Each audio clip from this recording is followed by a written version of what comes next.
ஐயோ அத்தை அத்தை அத்தை இந்தாங்க அத்தை, கொஞ்சமா தண்ணி குடிங்க அத்தை. பக்கம் பக்கமா பேசிருக்கீங்கல்ல, மயக்கம் வரும் அத்தை, கொஞ்சம் தண்ணி குடிங்க. இந்தாங்க. தண்ணி வேணாம், ஒண்ணு வேணாம். இந்த மாதிரி என்ன பண்ணது? உங்களுக்கு போய் தண்ணி கொடுக்கணும்னு வந்த பாருங்க, என்ன சொல்லணும்?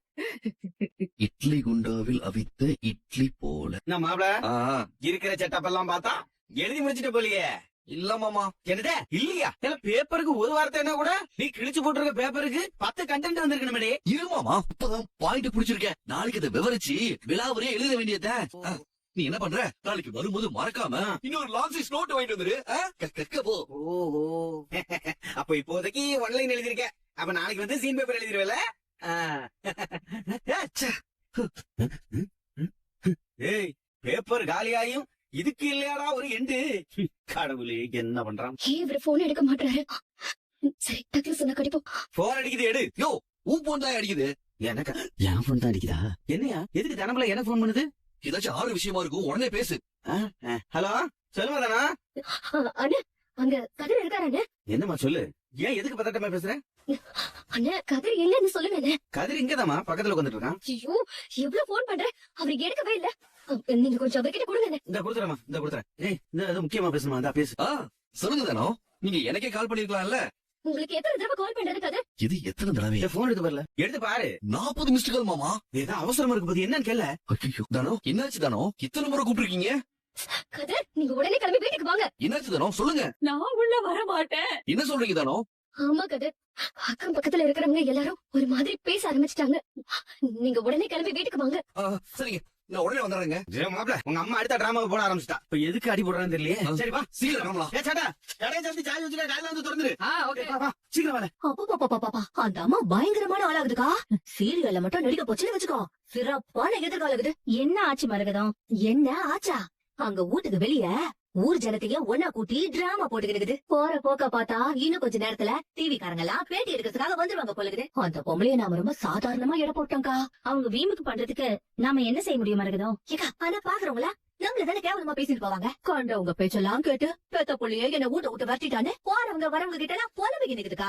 போறதுன்னு முடிவு பண்ணியாச்சுல, ஏதாவது ஆறு கொலன்னு போய் ஊந்திருக்க வேண்டியதானே. இங்க இருக்குன்னு உசுர வாங்கி இருக்குது. ஏய் மரகதம், என்ன பேச்சு பேசிட்டு இருக்க நீ? பின்ன என்னக்கா, நெசமாவே ஊட்ட விட்டு கோச்சிங் போறவங்க எங்க போவாங்க?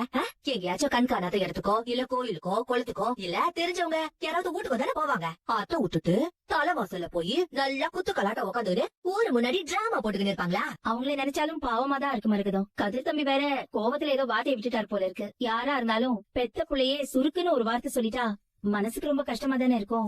ஐயாக்கா, அப்படியெல்லாம் இந்த பொம்பளைய எடை போடுறாத, அது விஷம். பெத்த புள்ளைய சொல்றானா, சொல்ற அளவுக்கு அது நடந்துக்குது. அனுசரிச்சு போனா பரவாயில்ல, இப்படி அநியாயத்துக்கு உடங்காம தெரிஞ்சா வேற என்ன செய்ய சொல்ற? சரி, ஏதோ கோபத்துல போய் உட்கார்ந்துக்கினே வச்சுக்குவோம். நீயே இறங்கி போய் உள்ள வாங்கன்னு கூப்பிடுறல, ஒரு மரியாதைக்கு எதிர்த்து உள்ள வரணுமா இல்லையா? ஆத்த விட்டுட்டு மொத்த சனத்துக்கு முன்னாடியும் ஒரு நாளைக்கு எப்படி நடந்துச்சுன்னு பாத்தல. இருந்தாலும் பாவம் மரகதம், பச்சை தண்ணி கூட குடிக்காம மத்தியானத்துல இருந்து அங்கேயே உட்கார்ந்துட்டு இருக்காங்க. அதான் மனசுக்கு ரொம்ப கஷ்டமா இருக்கு. மறுபடியும் போய் நான் கூப்பிடலான்னு கூட நினைச்சேன். ஆனா அவங்க இருக்கிற கோவத்துல தேவையில்லாம ஏதாவது வார்த்தையை விட்டுருவாங்களோன்னு தோணுச்சு. சாப்பிடாம இருந்து பிபி சுகர் லோ ஆயிட்டா அது வேற கஷ்டம். நீ வேறமா அந்த அம்மாக்காக ஃபீல் பண்ற பாரு. இப்ப கூட அது என்ன கோவத்துல போய் உட்கார்ந்துட்டு இருக்குன்னு நினைச்சிட்டு இருக்கியா? அது நினைச்சத பேசி நடந்துக்க முடியல, அதனால நம்ம சும்மா மிரட்டி பழி வாங்கணும் நினைக்குது.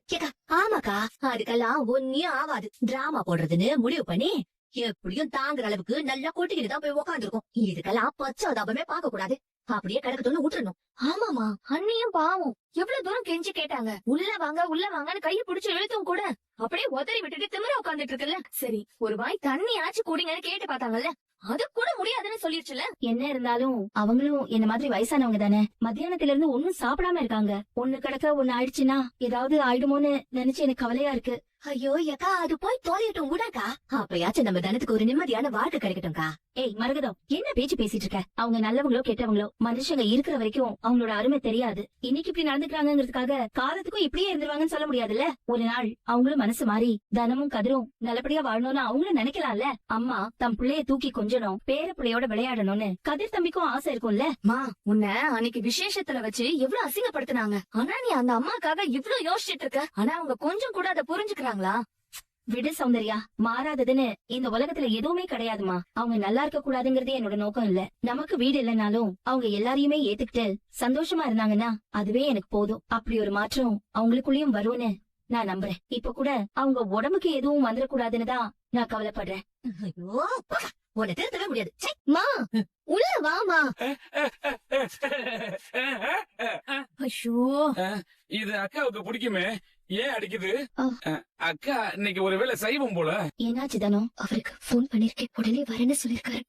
தனம் போய் அவங்களை கூப்பிடுமா. ஏற்கனவே அவங்களுக்கு உடம்பு சரியில்லை, மத்தியானத்துல இருந்து ஒண்ணுமே சாப்பிடாம இருக்காங்க. அவங்க இருக்கிற நிலைமைய பார்த்தா கதிர் தம்பி வரதுக்குள்ள ஏதாவது ஒண்ணு ஆயிடுச்சுன்னா ரொம்ப கஷ்டமா இருக்குமா. நான் என்னமா பண்ண முடியும், அவங்க கூப்பிட்டா வர மாட்டாங்களேமா. நீ ஏதாவது சொல்லி உள்ள கூட்டிட்டு வா, அப்புறமா பாத்துக்கலாம். சரிம்மா கூப்பிடுறேன். உங்க அம்மா கிட்ட சொல்லி சாப்பிட சொல்லு. நீ சொல்லு.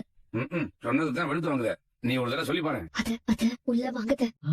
அத உங்க புள்ள வந்திருக்காரு, எழுந்துருங்க. அத எழுந்துருங்க. கதிர்மா உன் புள்ள வந்திருக்கமா? இவன் தான் இந்த அம்மாவோட புள்ள போல இருக்கு. பெத்தவங்கள மதிக்காம எடுத்தறிஞ்சு பேசி துரத்தி விட பாக்குறது, அப்புறம் ஊருக்கு முன்னாடி வந்து அம்மா ஆத்தான நாடகம் போட வேண்டியது. கரெக்டா சொன்னக்கா நீ. அதானே உண்மை. வீட்டுக்குள்ளயும் இதே அக்கறையோட நடந்திருந்தா இப்ப வாய்ப்பு கிடைச்சதோ நீ பாட்டுன்னு சொல்லிட்ட. அப்படிலாம் இல்லம்மா. ஏக்கா என்னக்கா உன்னோட பெரிய ரோதனையா போச்சு? விசேஷத்துக்கு அந்த வீட்டுல எனக்கு தான் வீடு சொந்தம்னு சொல்லி பிரச்சனை பண்ணி போக மாட்டேன்னு அடம் முடிச்சேன். இப்போ உனக்கெல்லாம் என்ன பார்த்தா இளக்கருமா தாண்டா இருக்கும். இல்லம்மா. எப்பா என்னப்பா நீங்க அந்த அம்மா ஏதோ மனவேதனையில வீட்டை விட்டு வெளியில வந்து உட்கார்ந்துருக்கு. ஏதோ பேசி கிசி மன்னிப்பு கேட்டு உள்ள கூட்டிட்டு போகாம டிராமான்னு சொல்லி மேல நோகடிக்கிறீங்க. சொத்து பத்தி இருந்தாதாமா பசங்க பிள்ளைங்க நம்மள பாத்துப்பாங்க. ஆமா இல்லன்னா நம்மளுக்கும் இந்த கதிதான். கரெக்டா சொன்னக்கா நீ. இப்ப நான் என்ன செய்யணும்? இப்ப நான் என்ன செஞ்சா நீ என்ன மன்னிப்ப?